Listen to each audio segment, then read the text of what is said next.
بسم الله الرحمن الرحيم، والصلاة والسلام على رسول الله سيدنا محمد وآله وصحبه وسلم. السلام عليكم ورحمة الله وبركاته. في هذا الفيديو هنشوف طريقة عمل الزبادي خطوة خطوة كده، حتى نعمل الزبادي زي ما انتم شايفين متماسك ومتجانس وفيه خيره، مش منفوش زي بره بياخدوه فرز ويسحبوا منه القشطة والدهن اللي فيه، بل اللبن يكون كله بخيره. وزي ما انتم شايفين الكوباية متجانسة، ما بتقعش، مفيش فيها مية، مش حط زي ما بنجيبه من بره كده، بس ايه، الزبادي مصلصل أو حط كده.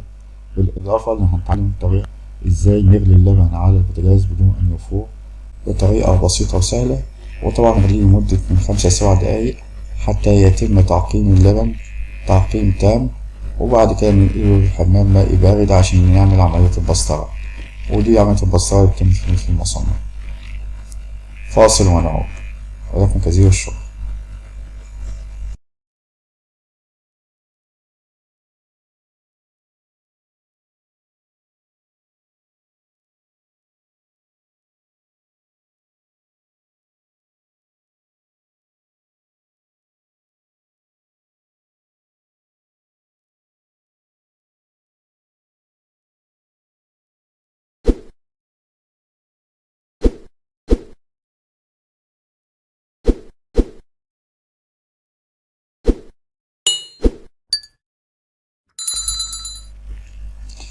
أهلا بكم من جديد.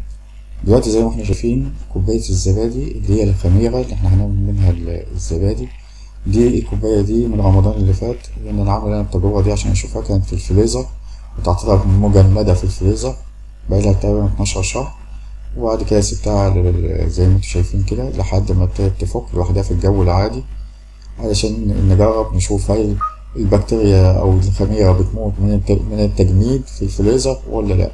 واتضح لنا عكس ذلك، إن اللي هتعمل الزبادي والزبادي هيبقى جميل ومية مية. يعني معنى كده إن البكتيريا ما بتموتش من الفريزر أو التجميد. عشان كده ناخد بالنا من اللحوم والأسماك والحاجات دي، نطلعها نغسل إيدينا كويس بعد ما نطهيها ونطهيها طهو جيد عشان نبتدي نموت البكتيريا ونعقم الطعام طعام جيد بالغليان، حتى نضمن إن البكتيريا ماتت أو أي بكتيريا في الطعام ماتت والطعام أصبح نقي. وبعد كده بعد ما عملية الطبخ نبتدي نغسل إيدينا جيدا. نرجع بقى تاني لموضوعنا للزبادي. بعد كده الزبدية بعد ما فكت زي ما احنا شايفين هننقلها ونحطها في بولة كده، وبمعلقة صغيرة هنبتدي نخفقها خفق جيد وننعمها زي ما احنا شايفين دلوقتي. ننعمها زي ما احنا شايفين بالمعلقة كده، نفضل نضربها بالمعلقة لحد ما تصبح عاملة زي العسل كده أو زي القشطة، والتكتلات دي كلها تفك وميبقاش فيها أي تكتلات زي ما احنا شايفين دلوقتي.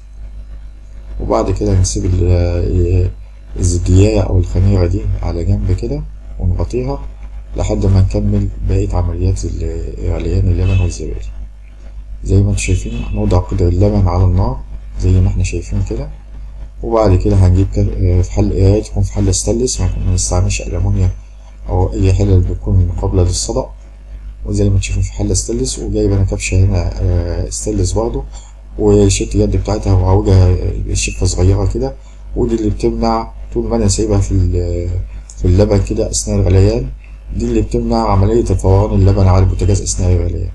زي ما انتوا شايفين الكبشة اللي عامل فيها سنة صغيرة كده وبعلقها في الحلة على أساس إنها أسيبها في الحلة أثناء الغليان. وزي ما انتوا شايفين اللبن بيغلي إزاي، بيغلي غليان شديد زي ما انتوا شايفين، لكن ما بيفرش على البوتاجاز وما بيفرش أبدا على البوتاجاز.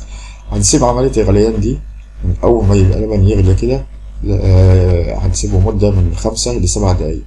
ال5 أو ال7 دقايق غليان دول بيعقموا اللبن تعقيم جيد، حتى نضمن إن ممكن الزبدية تقعد لحد 15 يوم ما يجرهاش أي حاجة بعد التعقيم الجيد وقتل جميع أنواع البكتيريا اللي موجودة في اللبن.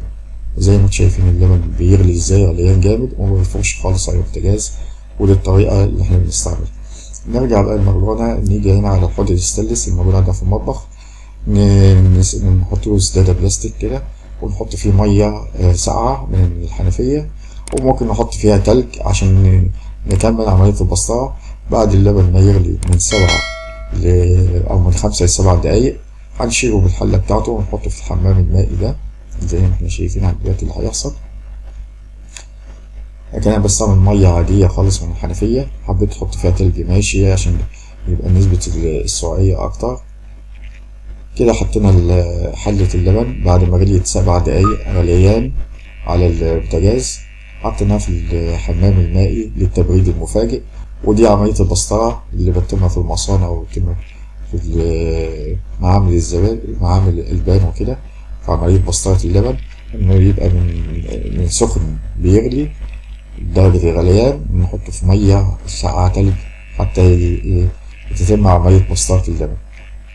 بعد كده نكون محضرين الكوبايات الإزاز زي ما انتوا شايفينها كده، حطيناها في صينية غويطة، وحطيناها في صينية غويطة عشان هنحط لها بعد كده ماء دافي على أساس تبقى عملية التحضير، بالإضافة لموضوع الفرن اللي احنا هنشوفه دلوقتي. حطيناها في صينية غويطة كده زي ما احنا شايفين، وبعد كده هنولع الفرن لمدة 2 3 4 لحد ما الفرن يبتدي يسخن ويدفى. احنا دلوقتي بنولع الفرن دلوقتي على اساس ان الفرن يدفى، وبعد ما نحس ان الفرن بقى دافي نطفي الفرن. وهننسى الخطوه دي، نطفي الفرن، يعني لو سيبنا الفرن يولع ممكن اللبن يتبخر وكل الزبادي كله يبوظ. احنا بعد ما يدوبك دفينا الفرن طفيناه على طول. بعد كده بنرجع لعمليه الخميره تاني، نبتدي نخفقها ونبتدي نضيف اللبن بعد ما بقى دافي. هنحطه على ظهر ايدينا كده هنلاقيه دافي كده بسيط، يبقى دي درجة حرارة اللبن اللي احنا هنبتدي نعمل عليها الزبادي. بعد كده هنبتدي نضيف كبشة على خميرة الزبادي ونخفقها جيدا ونقلبها حتى يتم عملية التجانس بره اللبن الأول، بحيث انه كده الزبدية دابت في قلب اللبن عشان نقدر نسيطر عليها ونقدر نخفقها جيدا زي ما احنا شايفين. بنخفقها جيدا كده ونضيف كبشة لبن بكبشة لبن لحد ما الزبدية تبقى كلها متجانسة كده. بعد كده نبتدي ناخد كبشة زبادي الأول. المرحلة دي نشوف دلوقتي ادينا بنختبر اللبن على ظهر ايدينا، ولأن اللبن دافي بسيط جدا كده، مش سخن أو كذا واستعمال ظهر ايدينا.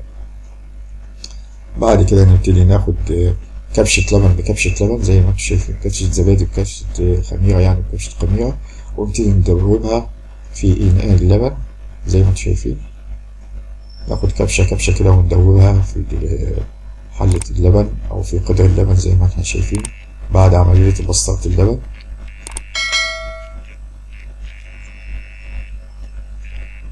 وتقليب كويس علشان القشطة تبقى دايما في قلب اللبن، واللبن طبعا كله بخيره.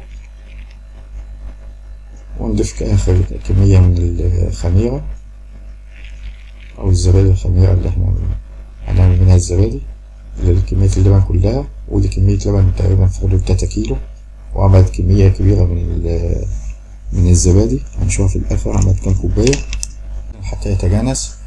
بعد كده المرحلة اللي بعدها نبتدي بعد ما نقلبه جيدا نضع اللبن بالكبشة كده في قلب الدورق عشان يسهل لنا عملية صب اللبن الزبادي في قلب الكوبايات زي ما احنا شايفين كده. بعد كده نبتدي عملية صب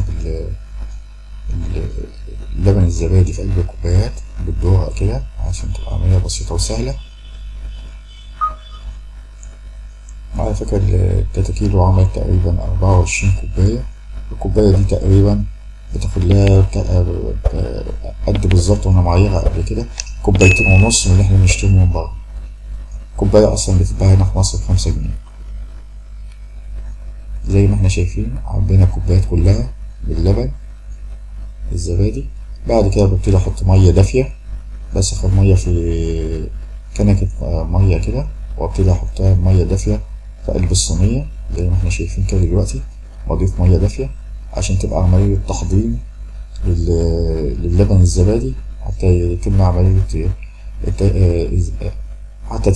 الزبادي. بعد كده نبتدي نحط في اللبن الزبادي في الفرن بالصينية بتاعته بالمية الدافية، والفرن دافي. خدوا بالكم واحنا طافيين الفرن، يعني سخنا الفرن دفيناه وبعد كده طفينا الفرن عشان ما نسيبش الفرن والع يبخر الزبادي يبخر بتاع ويبوظ العملية كلها. كده احنا قفلنا باب الفرن الازاز وسايبينه دلوقتي جوه الفرن. طبعا في الصيف بياخد له من 3:30 ل4 ساعات، أقصاها 5 ساعات يكون الزبادي استوى. في الشتاء بيبقى من 7 ل9 ساعات. وكل ساعة كده نشوف لو الفرن بارد نولعه نص دقيقة ونطفي عليه، نولعه نص دقيقة ونطفي عليه كل ساعة كده أو كل فترة جامدة. بعد كده لما كل نتابع نفتح نشوف كده بعد 3 ساعات أو 3 ساعات ونص في الصيف، أو 4 ساعات، أو من 7 ل9 ساعات في الشتاء، نيجي نشوف إيه الزبادي. هنلاقيه زي ما انتوا شايفينه كده. الزبادي تجمد كده وبقى حلو، وبقى مفيش فيه نسبة مية ولا، وما يسيبوش مدة أطول، لأن لو سيبناه مدة أطول ممكن يعمل حموضة ويعمل مية والزبدة تتخثر أكتر وتبوظ، وبص تلاقي طعمه حض كده وطعمه حار. زي ما احنا شايفين الزبدية متماسكة متجامدة ولسه محطناهاش في التلاجة، احنا لسه محطوطها في البتاع دوت. بشوفه كده لقيته كده خلاص وصل دي مرحلة السوا، إن الزبدية ناشفة متجامدة كده، وزي ما انت شايف بقلبها يمين شمال مفيش الزبدية ما بتقعش ما تنزلش مية. بعد كده أنا حطيتها قبل ما أحطها في التلاجة على الرخامة كده، عشان المية اللي كنت أنا حاططها في الصينية اللي في الحمام المائي تبتدي تنزل، وممكن نشف الكوبايات بقطعة من القماش، امسح على قطعة من القماش كده كوباية كوباية. وزي ما انتوا شايفين دلوقتي احنا عاملين دلوقتي 24 كوباية، والكوباية الواحد وفي الكوباية اللي هي الملونة دي عاملة كوباية خميرة، ودي قاعدها في التبريد جنب التبريد أوي، لحد ما أجي أعمل الزبادي تاني أبقى أستخدمها كخميرة، ما أشتري الزبادي، أشتري اللبن بس. وزي ما انتوا شايفين ده اللبن الزبادي، ده الزبادي بعد التبريد. زي ما انتوا شايفين الكوبايات متكانسة ازاي وشكلها حلو وجميل. والكوباية حتى أنا في الكوباية قلبها الزبادي ما بيقعش منها، ما فيش فيها نسبة مية، ما فيش أي حاجة.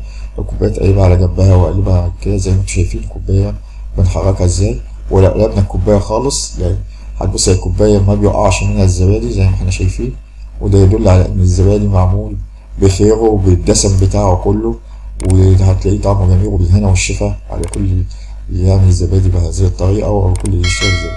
لكن احنا بنشتري من بره يدوك الزبدية انت بس حركتها سنة تلاقيها نزلت مية، تلاقيها صلصلت، تلاقيها طرية كده، لأن الفرازوا بياخدوا خيره كله. وبعدين زي ما احنا شايفين دلوقتي كمية كمية كوبايات الزبادي اللي احنا عاملينها يعني تكاد تكون لو الكوبايات اللي بره 60 كوباية، واللي جايب 3 كيلو ب20 جنيه هنا في مصر، يعني 60 جنيه، يعني تعتبر واقفة كوباية بجنيه. اما لو انا اشتريت كوبايه الزبادي دلوقتي من بره، كوبايه الزبادي بتتباع هنا في الوقت الحالي ب5 جنيه، يعني 5 في 60 يعني ب300 جنيه. يعني شوفوا احنا وفرنا قد ايه، 240 جنيه. فشوفوا كميه كبيره واحنا وفرنا. واخر دعوانا سبحانك اللهم وبحمدك نشهد ان لا اله الا انت نستغفرك ونتوب اليك. والسلام عليكم ورحمه الله وبركاته.